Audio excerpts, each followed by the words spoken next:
Hi, Dwarf family. I selected one of the videos to sort of walk through what I'm seeing out of Peaches, and I believe her friend's name is Theo, and just talk through her behavior, his behavior, what's going on, where I would step in and interrupt, and where I really thought it was some nice play.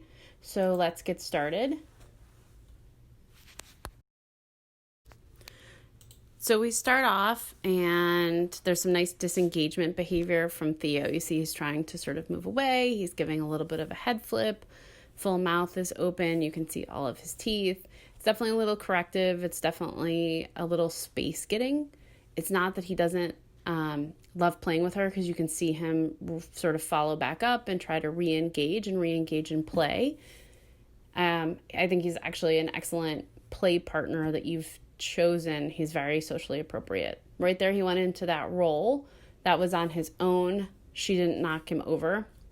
It's one of the things you're looking for when dogs are playing and then they fall over. Was there a T-bone? Did one crash into the other? Or did one dog sort of roll over to solicit play? So there's some chase here. It's really nice looking at the other videos. It seems like some of the chase happened back and forth, so there was some role reversal. I was looking there. He tried to solicit a little bit more play from her right there.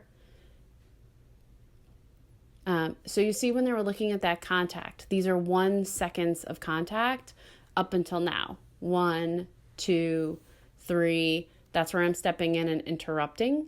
They're both really nice dogs, so it doesn't escalate into a problem. But you see that there's a hold right there, probably on both ends. I can't see his face, but this is way too sort of intense and focused play. I'd absolutely step in and interrupt, particularly when she's standing over him and using her mouth and using her elbow right there to keep him down.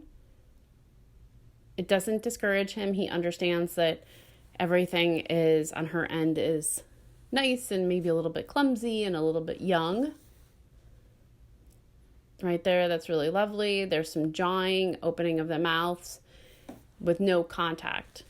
And sometimes that sounds pretty horrible. You can see all of their teeth. They're going back and forth.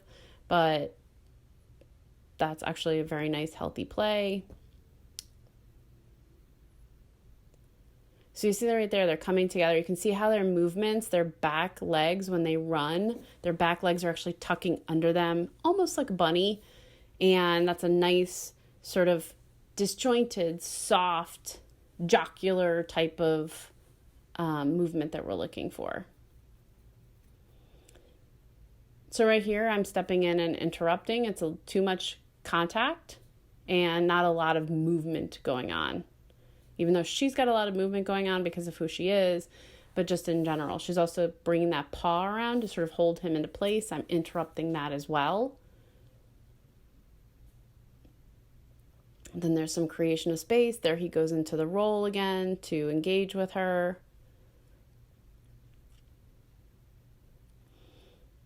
That's so beautiful to watch her run in that sort of free-spirited way.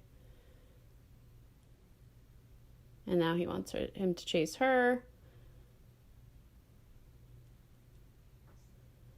It's really lovely getting some good running in.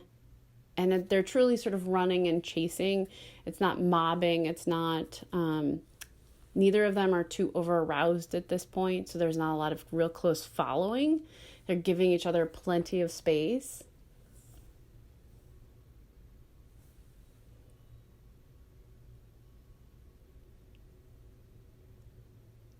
He wants to take a little bit of a break there. She was respectful of it.